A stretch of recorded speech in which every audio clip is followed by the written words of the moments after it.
First and foremost, just want to give glory to God and Jesus Christ, my Lord and Savior. And so that's first and foremost. And then I want to thank my wife, Jenna, for being by my side throughout all of this and um, being an amazing wife. My family just had my back and just growing up and them believing in me from the jump. And then just want to thank my agent, Kyle, just throughout this whole process and doing an amazing job. Thank you, Kyle. And obviously, I want to thank the Niners, Jed York, the whole York family, Kyle Shanahan, John Lynch, Prague, Brian Hampton, all those guys, man. They did an amazing job. And for them to have my back and believe in me to lead this franchise and organization, man, I really appreciate them all. So, with that being said, let's go. Moment the last few days, have you taken some time to just reflect on your journey from unrecruited high school player even before that to where you are now, and what has it been like? Yeah, I definitely have done some reflecting and just the process of all of it, not trying to be somebody that I'm not and rush the process of being a football player and getting better.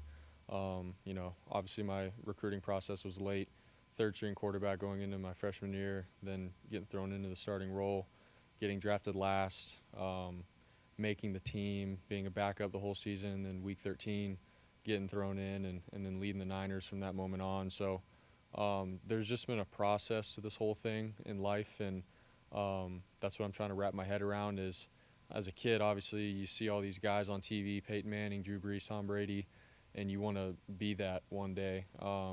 And for me, what I've realized, it just doesn't happen overnight. Like, you got to go through good, bad, tough times, the hard workouts, all the things to get there, and how you respond to adversity and all the things. But man, am I grateful to be able to just stay the course. And this is just my story. I haven't tried to live out anybody else's story. It's just been where God has had me, and I've been all in on it. And extremely grateful to be in this position. And just it fires me up more than anything to want to continue to get better and help this organization win. And nothing is set in stone yet with in terms of how we are, or as a team, or this year, or the future going forward. It's every single day I have to come in and be present and work to earn success and just do my part for this team. So I'm excited. Back in January that you'd love to get it done by phase one of the off-season program. Didn't quite happen, but it's ahead of OTAs. How important was that for you, and were you pushing for that to happen so that you didn't have to have this hanging over you during the spring practices? Yeah, I mean, obviously I was hopeful to get something done early, and it had been nice to have it done going into the off-season program as a whole. But obviously there's just a process to it, and both sides have their views, and that's the whole point of negotiating. But at the end of the day, I didn't want to lose sight of the main goal here, knowing that I'm going to be the quarterback for this team this year, and I have to come in and get better and grow our locker room and help the new guys, and I just wanted to be here from the jump and be the guy in there to continue to lead this place. And obviously we have to get better in areas, and I have to get better and all the things. But being here day one was a huge emphasis for me, regardless of having the contract done or not. But I had a lot of faith in, obviously, my agent and the Niners that we were going to get something done. Didn't know when exactly, but being here for phase one was huge for me. When we last talked to you about 4 months ago, you were going to take a month off from throwing the football, give your arm and shoulder some time to rest. I assume you did that since you're throwing now, but how's your health? And then, I mean, if you go back 2 years, you weren't even starting your throwing program yet. Does this kind of blow you away that you've come this far in the 2 years since that time, whether you knew where your career was headed? Yeah. To answer your first part, my body feels great. Feel really healthy and 100%. And so it's just finding ways to get better. Obviously just with the new guys and running routes and watching the film and applying that to the field with the ways that we can right now. And then, yeah, just 2 years ago, obviously coming off of surgery, I didn't have OTAs, and even camp for me was, 2 days on, 1 day off. So I was missing a day. And so just being grateful that I'm out there and actually getting better and throwing and having an off season to work on fundamentals has been huge. And obviously, I said that last year, but this year, we didn't make the playoffs, and we had some time away to actually decompress and think about how the season went and actually do some real reflection. The year before, Super Bowl, and got married, and it just went so fast, and boom, we're right into the next season. But man, was I itching to come back, and just excited to get back with the guys, and just the energy and all the guys' mindset now coming back, man. The locker room, the workouts, in the weight room, the film room, you name it. Like there's a new kind of like re-energized feeling around the facility. So yeah, it's an exciting time. So. How involved were you with the process, and are there any terms or specific things that you felt strongly about that needed to be in that negotiation? I mean, obviously my agent did the negotiating, but would just keep me updated, throughout the week, and certain big moments and conversations that were had with the Niners, and then he would just call me and update me, and we both, before the whole thing started, sat down and we were like, all right, this is our vision. This is hopefully what we can get out of it and get what you deserve and have earned, and go from there. But obviously we want to make sure that we're working together with our organization and setting up everybody for success. It's not just for me to get all the money as much as I can, but also like, hey, let's surround yourself with a great team and players and a great locker room, and all those things matter. So we definitely talked about that. And then, like I said, he would just update me periodically. But, there were some things that we wanted in there to protect me down the road and whatnot, in the contract and the language and all that stuff. But he did an amazing job with handling that and then breaking it down to me, like what it is, what it means, and what we need to get, what we can give up, all that kind of stuff. That's just negotiating. And so, like I said, he did an amazing job, and I'm very proud of him. What is the balance that you feel that you say is different? Is it a stark contrast to last season where there was some contract drama up and down, and now you've got not only your contract done, but George and Fred? Does that kind of settle everything?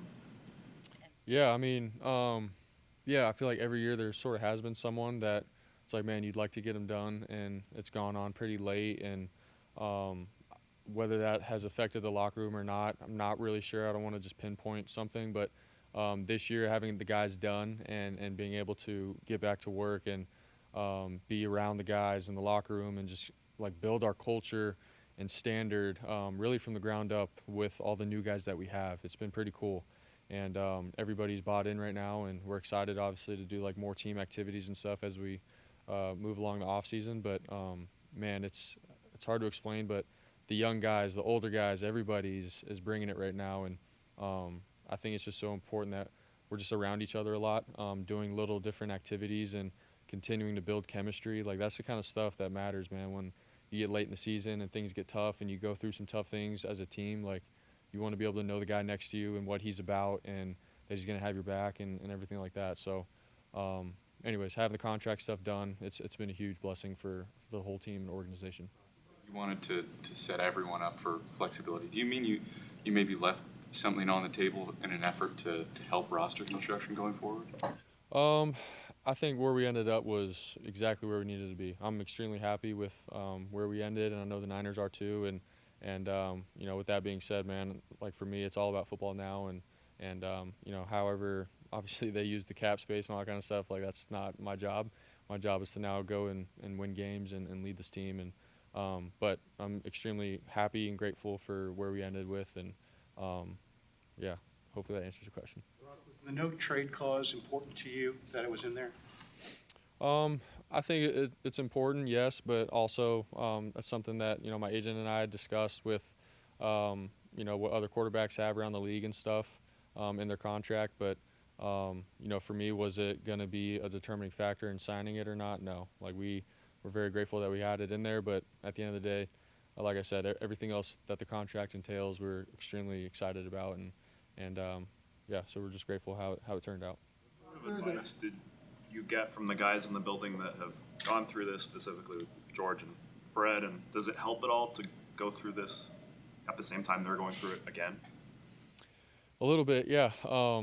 I think they did a great job, just giving me a heads up, like, hey, man, this is how negotiating is, and obviously it's a business, but this is sort of what you can expect. This is, what we experienced and went through, and don't hang your head on this or that. Like, they did a great job with, giving me some real good advice going into it. Same with Bosa and all those guys. And and then obviously they're going through an extension at the same time, and everybody's contract and situation is different. We're not all in the same exact boat, but just when it comes to the negotiating, you want to get a deal done. You want to have that stress off your shoulders and just focus on football. So I think we were all able to relate in that way. But yeah, man, those guys definitely looked out for me and gave me a heads up. Every contract's different, Brock. So what did you learn about the situation, the business, the team, yourself?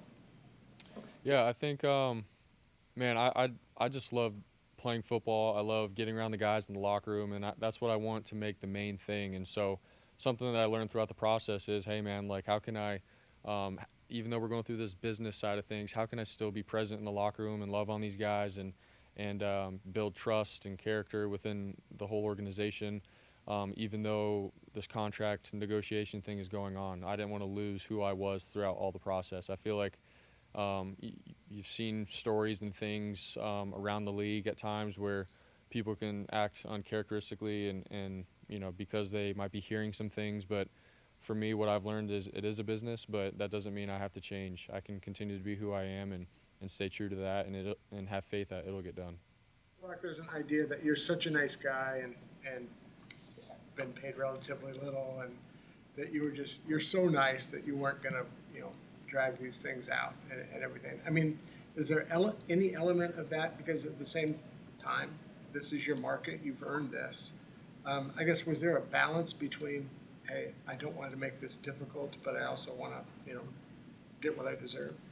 Yeah, man, I have so much respect for everybody in this organization from the top down, and so I think they know who I am and what I'm about. And I don't know if there was a narrative of Brock's gonna take a pay cut because he's a nice guy or this or that, but for me, it's, man, I play in the NFL. There's 32 starting quarterbacks, and those guys, like, it's not the easiest job in the world. And for me, with what I've done and everything, I could hang my hat on the fact that I've had success in this league, and I'm capable of leading an organization all the way to the end, the Super Bowl. I proved that. And so for me, it's, I know who I am, and I'm gonna obviously want to get what I deserve, but also surround myself, like I said, with guys around me and not just try to take every penny for myself.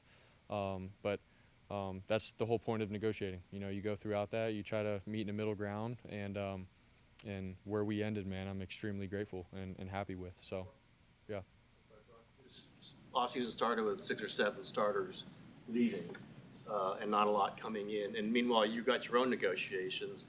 What were you thinking during that period? Were you communicating with 49ers always saying, we're going to get to you, this is not across the board cutting? What was the kind of the messaging back and forth then? I mean, they all, like, called my agent, and we're definitely talking pretty early. And so for me, I knew that they know and think that I was a priority at the time, even though there was a lot of changes and turnover happening within the organization and players.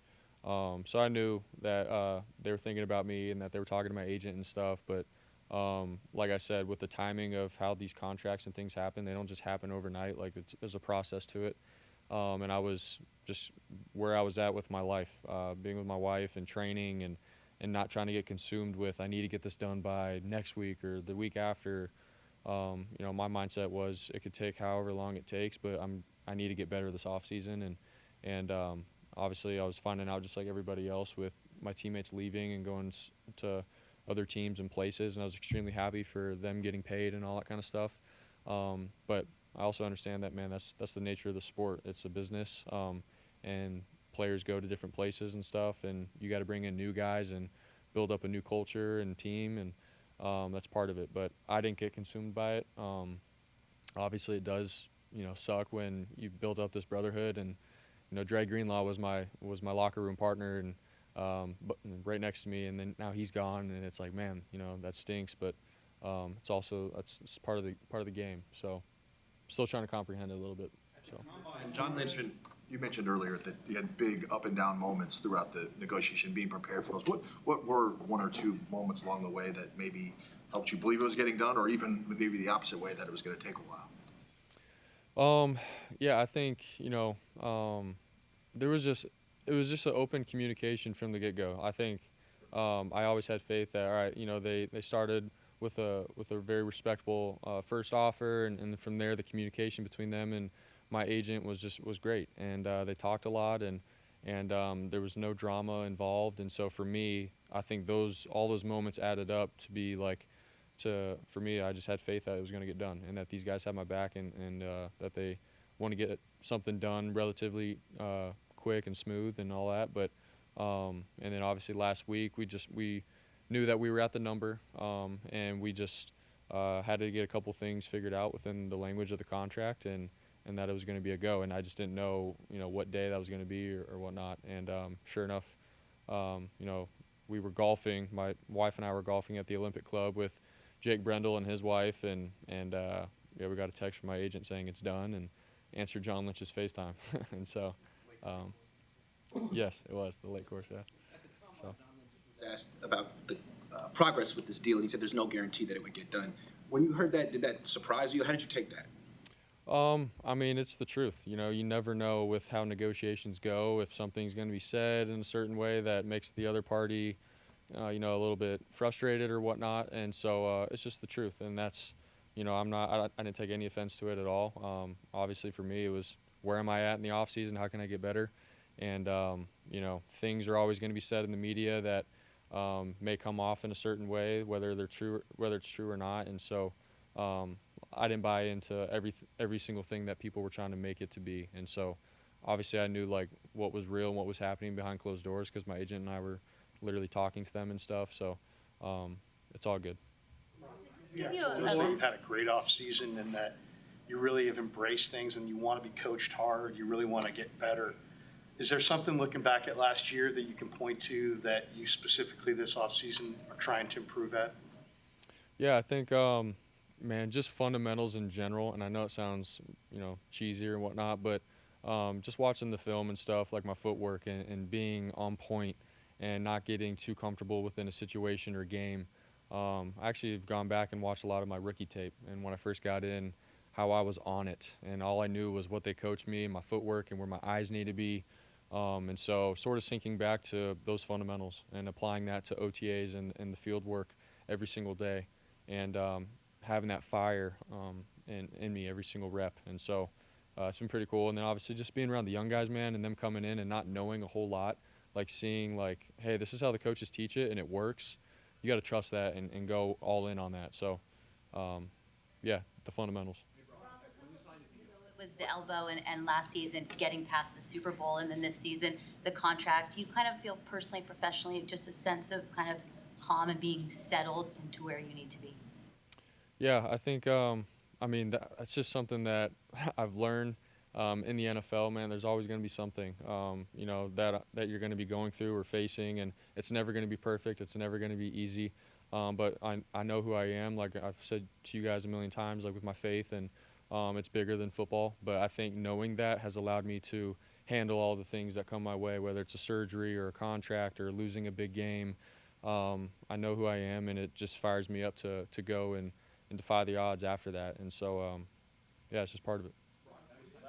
Is there something fun or special that you thought, hey, when I signed this, I'm going to buy this for my wife, my parents, even yourself? Like, is there a big purchase or something? Maybe it's something small that now you can actually go get. Man, we're still thinking about some stuff.